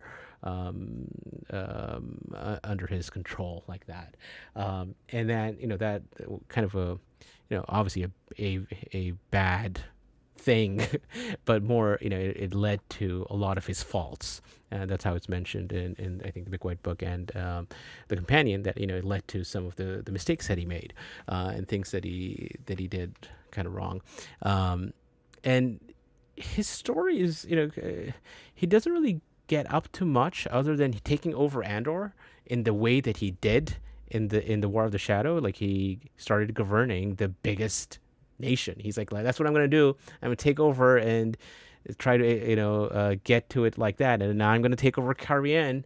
That's what I'm going to do too. And then Morghese gets out from under him, and then Rand's like, well, the whole thing about Morghese being dead comes to kill him. He actually manages to kill Matt Avienda and Asmodean, because he is strong. He's the third strongest person in that kind of chart, right? But at that point, they go into ter'angreal. Rand, starts to travel. They start fighting. Even then, Rahvin was skilled enough in ter'angreal to make. I forget exactly what he made him, but he made him like some sort of animal or like something like that, right? Like he made him like lost in his head until Nynaeve came and, Nynaeve Moghedian saved Rahvin, and then he got bail-fired, and Matt Avienda and Asmodean were alive. So he was the second Forsaken to be like, okay, you're done after Bilal. So Moraine bail-fired Bilal, and then I think he was the second. I think Balthamel and Agenor were just killed, and then Sammael was just killed. So yeah, that's kind of his. There's not too much more. It's a very quick Dragon Reborn, The Fires of Heaven, 3 books. I don't think he actually does anything of actual significance for the Shadow. Like he took over power. I think he's a much more. I think he's just not intelligent. Is the way I thought of it. Like if he's like that, like good looking. Let's say he's that powerful. He's just a bad guy who made wrong choices, wrong reasons, and he Kevin's like I think he liked LARPing as a king, to be honest. Like he just like wanted to be no, but like he for the most part he like didn't want to be actually king. He wanted to like be like he wanted to be the person. I'm trying to think how to say this without giving First Law spoilers. But if you know of the character I'm thinking of in the First Law series, there's a wizard. That's like how I think of Rahvin. But like, it's just be behind and be in control. And the fact that he was, kind of taken care of, I don't think anyone ever was like, well, I wish we had Rahvin around. I think he was a footnote and was forgotten after the fact. So I don't really think he was ever the greatest chosen. I think he had the potential because he was so strong. And he was a good, diplomat. I think he could have done it. Could he have made a good Nablus? Probably not, because I think he just wasn't as intelligent as the others. And even within, the kind of talking to other Forsaken, he just wasn't thought of well by the other Forsaken. Not that Forsaken, they were afraid of him because of his power, and that's about it. I don't know if there's much more from a Rahvin standpoint. James, Frenzy, Matt, he's gonna make it into the show apparently. But there wasn't much depth to him in the books, to his character. There wasn't much to be explored there, so I'm curious as to what they're going to do in the show to make him have more depth as a character. Mm-hmm. Same. Yeah, he wasn't my favorite Forsaken. I basically sort of forgot about him as because he was off the page. He's just not really got a memorable personality. The stuff he does is really gross, but in a more realistic way that makes sense. Not like, oh, I'm gonna feed my mom to a mirror draw. He's like, he's an assaulter. Yeah. So he's not someone that I like reading about. So, Yeah, I had a very visceral reaction to him, and that was part of it. At his point of the story, we were, very much connected to Andor because that's where our heroes are from. We've been to Camelin. We've got, Elaine. We've met the Queen.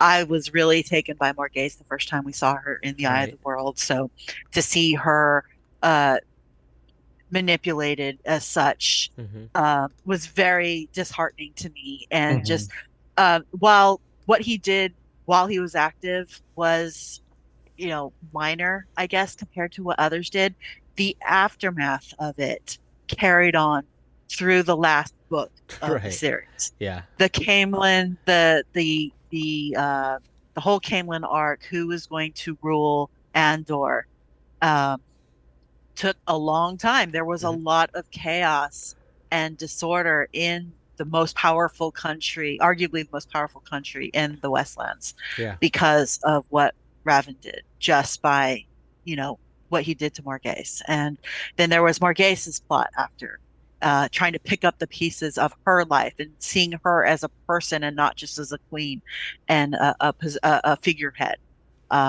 So he was a catalyst from that point, but yes, he was a very gross character. And I still, in my mind, I laugh whenever I read somebody shouting out, no, or Khan or whatever, but Rand yelling out Rahvin's name was like, yeah, go beat his ass, drag him down, put that dog down. I was absolutely in that corner. It was a very visceral reaction as a reader the first time I read it. Yeah. And no, granted, I read it for the first time in my early 20s. Reading it recently, I still kind of have that same, drag his ass and set it on fire and then, keep going. Right. There's this one part, I think Rand is like Rahvin is mine, and I think he's talking to Egwene, or Egwene and Moraine are around, and Egwene is like, what are you gonna do? Like before, when they're planning to go to Camelin, and in my head, I'm always like, at that point, I'm like, Egwene's smart, like listen to Egwene, but I'm like, Egwene, like just let him, like he needs to do this, like just let him, like Rahvin needs to die. I don't disagree, but I think Rand went off the deep end about it for the worst. Right. I couldn't protect my my girlfriend's mom. I had to go kill somebody. Yeah, that's dumb. That's he's not thinking with his head. I mean, there were letters involved, and right? At least it was an emotional response. Yeah. It was going to end poorly, no matter how it ended. Yeah. So. Yeah. There's one last quote that I wanted to bring up in terms of Rahvin, in terms of like how much this is Asmodean talking about Rahvin, right? Um, why would Rahvin choose now to attack me? Asmodean says he looks to his own interests, that he'll sit to one side even in the last battle if he can, and wait for the Dark One to destroy me. Why not Sammael or Demandred? Asmodean says they hate me. Not me, they hate Luce Theron. This is Rand talking. So yeah, like, even like Asmodean has like a low opinion of Rahvin in terms of like a chosen, in terms of like fighting for the Dark One. He's like, yeah, he's like, he would rather just not be a part of this and sit out the last battle, which is very telling. Because I think the first time we hear, I think when Lanford visits Rahvin, like he's always on the back foot and afraid that he's going to be, which is again, the Forsaken kill each other, and that happens to Asmodean, right? But it's just like very few redeeming qualities for someone who had a lot of potential. And again, we don't know too much about what else he was up to in the Second Age, and like was he just a politician? That's how I'm thinking of him. He's a douchey politician. That's who he was. Yeah. And that's how RJ wrote him. Yeah, let's see what people are saying. Did you believe Sam would come back after A Crown of Swords? Yeah, there's a good third almost who thought yes, and then there's toasted equals balefire. Like he was out. He Mashadard and no 37%. Yeah. Yeah, I think I don't think we have too much time to talk about some of the other, Forsaken. We did a full show on Sammael. You can go back and watch that. I think last year, towards the start of last year, maybe. I actually forget now. And then, I mean, maybe James, because you like Agenor so much. I do. Yeah. I just think Agenor did more for the Shadow than any other Forsaken did by creating all of the Trollocs. This is a good point. Like, the Trollocs and the Murdrall are a force to be reckoned with, and without Agenor's sick mind creating them, the Shadow would not have done as well as it did. Yeah, I think the mad scientist, the person who's like, I'm into science. Can I do more science? Oh, more power, true power, no checks. Yeah. Yeah, that's unlimited power and no ethics committee. Sign me up. Yeah, the IRB. There's no IRB. Yeah. I know. Yeah, I know it's a trope, but it's a trope that I love. Yeah. We didn't get as much of Agenor. I guess Balthamel too. In that, I mean, we did get Arngar and Osengar, and what they did. Who else am I? Bilal. Any thoughts on Bilal, Frenzy? He was there. He was there. He existed. He also ran. He showed up in dreams. That's how I remember. Did he? I'm trying to think. Did he show up as himself, or did he give the High Lord Sammael? Yeah, exactly. Yeah. That's him. Who Sounds else? fishy to me. Who else am I missing? Taim. I mean, there's Taim. Taim was chosen. I mean, the actual Mazrim Taim versus the Demandred Mazrim Taim. Like there's two separate people, but I feel like Taim was fairly effective. He was made chosen for all the right reasons, because he did a lot of good things for the Shadow. He won Dumai's Wells for the Shadow. So my thing with Taim is just like he's here in the Black Tower, and Rand comes and say, "Hey, Taim, what's up?" And Taim's like, "Oh, I'm just about to do some war crimes, and oh, don't look in this shed. There's a bunch of bodies in there, and don't." Just act like you didn't see a bunch of Forsaken that I was talking to. I wasn't talking to them. I'm totally on your side, Rand. And Rand's like, okay, cool. And then just zips off. I'm like, come on. maybe that's more of a comment on Rand than Taim, but like Taim is just like he could be just twirling a mustache and like tying someone to the railroad tracks, and Rand would just be staring there like a lost puppy, being like, "Okay, yeah, this guy seems trustworthy." Just It's like, like come on. it's like, let me put a pin on you. I'll be back. And Yeah, I yeah. Rand forgot. never Rand never like fully trusts him, but he never views him as like in the threat that he is. Yeah, yeah, Yeah. yeah. No, for sure. I think Rand. I think there was a lot of things going on, and the way it kind of ended up happening made it seem like Rand should have done more than he did. But Rand was busy, right? I guess he had other things he was up to at that time. I think that's all of them. Let's do our giveaway for the night. I actually started looking at people's messages that you have sent me for a mug. I just started the raffle. It's exclamation point raffle in the chat to win a Dusty Wheel mug. And while people do that, the three of you, thank you. Forsaken are always cool. And I'm glad we finally got to do, this second part. If 4 years later, it's good to talk about the other Forsaken. So yeah, thank you, the three of you, for that. Yeah, And absolutely. yeah, It's a lot of fun.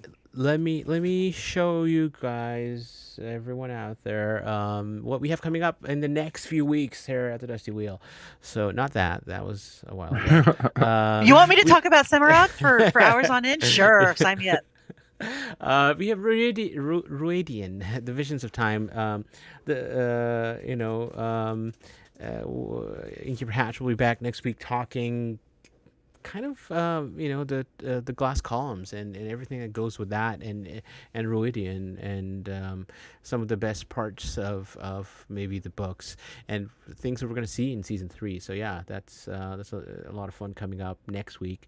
The week after that, it's this age old question, and again, this was something that Matt I feel like we've been talking about for such a long time, and going back to some Theoryland um, roots.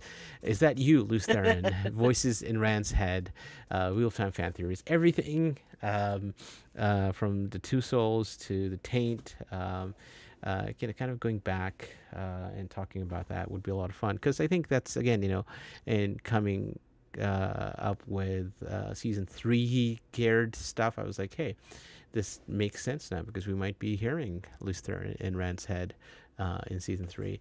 And then, back, we haven't done a cast spotlight, but we now know for sure Elida is in the show, and Shorek Dashlu is playing, and we'll be doing our Becoming Elida episode the week after that. Then we go into, again, this overdrive as we get into February. This is the first Sunday in February. I think it's the second, and we're doing Essential Tenchiko, talking about everything that happens in Tenchiko, and the fact that Tenchiko is in season 3, and what we expect to happen there. Then the Wednesday after that, Moghedian, Becoming Moghedian, Lai Costa. We got a small taste of Moghedian at the end of season 2. We'll be seeing that.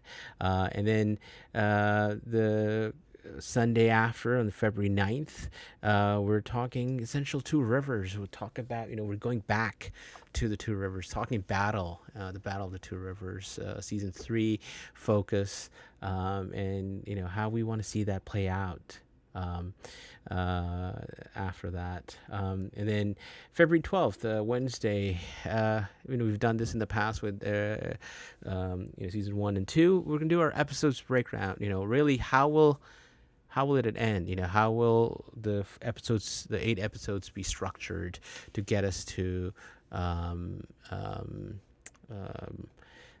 the end we're all thinking, and how will season 3 end? So we'll talk about that, and then we're planning a few guide-ons. There's obviously trailer guide-ons somewhere in there, but we're doing rewatch guide-ons, right? So season 1, this is the 16th Sunday. We'll plan out an 8+ hour show, and we'll watch the whole season 1, and kind of reminisce about some memories. I'm trying to think last time I watched season 1. It's been a while. And then kind of rounding up our essential series with the Isle Waste. We're going to the Isle Waste with season 3 speculation, and that will be Wednesday the 19th. And then obviously season 2 rewatch, another big rewatch guide on the Sunday after that. So that's our slate for the upcoming 6 weeks or so, or actually no, more like 8 weeks. And there's gonna be more stuff in there. What we've done is Wednesday mornings. I was ready this morning to go live. I was like, okay, Prime, you're gonna give us something, but they didn't. Yeah. So that didn't happen. But we'll be there. We'll be ready if there are drops to talk about all of those kind of news that comes out, trailers, other things that they start. I said trailers. That was just trailer in parentheses S. That's what I meant there. That may happen, and when they happen, we'll do our trailer guide on. And I like a deep dive on words called guiding guide on. Don't give us ideas. Don't we'll make it happen. Let me choose a winner here. And I don't see it anymore. Where did it go? Is it still going? Yep, I see it here now. All right. I'm going to close entries, and while we do that, I'm going to put up my last poll and ask our 3 guests, when do you think we will have I'm just going to the next season 3 trailer? We got the teaser, right? So I'm going to put it this is what we ran this poll last week too. I think it's January 29th is a Wednesday. I have to double check. Let's double check. Yep, January 29th.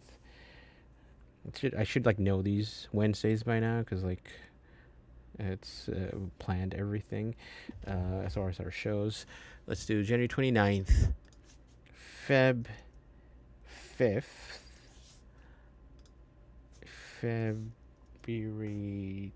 12th, and February 19th. I think those are. And let's pick our winner.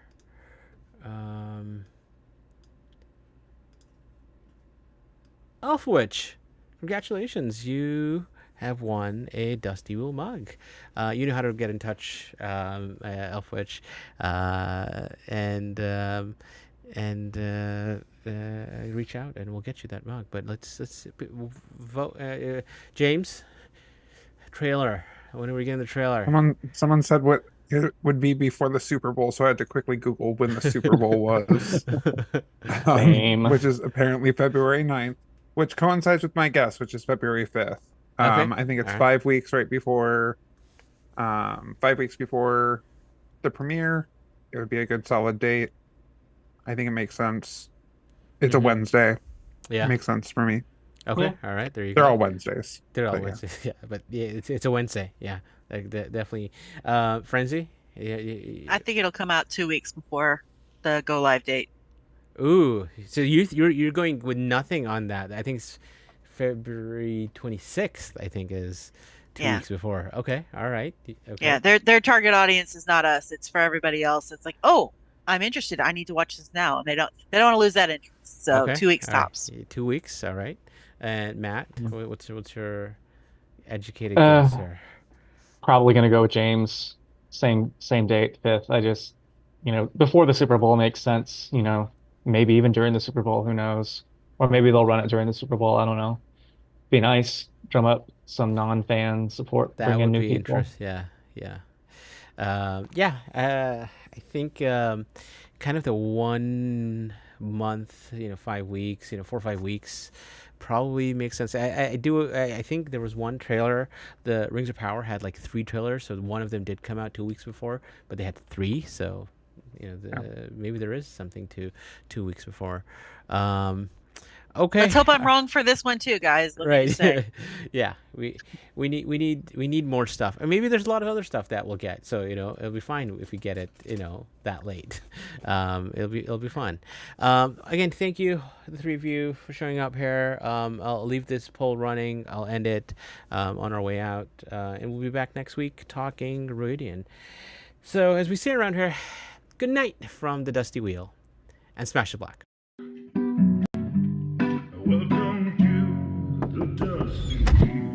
Hey, welcome back to the Dusty Wheel. You went right to kill it. Look at you, you're already. You're just done. I mean, this is like, this is one really of the well. biggest scenes. And now I'm like, great, my turn? And if you don't like that and you want to say, well, Robert Jordan could have made the 2 rivers all white. He could have, but he didn't. So Just complimented me on my dress, and as you can clearly see, I'm sad. I see Nakomi as something along the lines of a Shada Haran analog. It does make sense why it outlasted the breaking. Yeah. See, this is why I have Therese in the show, because she's going to correct everything that. Hey everybody, welcome to the Dusty Wheel Show. What? Meme Off Challenge. Yay! Like baby face mounted on like a huge body. So like all of a sudden, this is not just like, a traditional fantasy, right? There are sci-fi and elements. just a moment ago, kind of Rafe tweeted something. So let me get my guest in here with me, and probably I would say put in 70-80% of the work. I got to be over the shoulder and be like, no,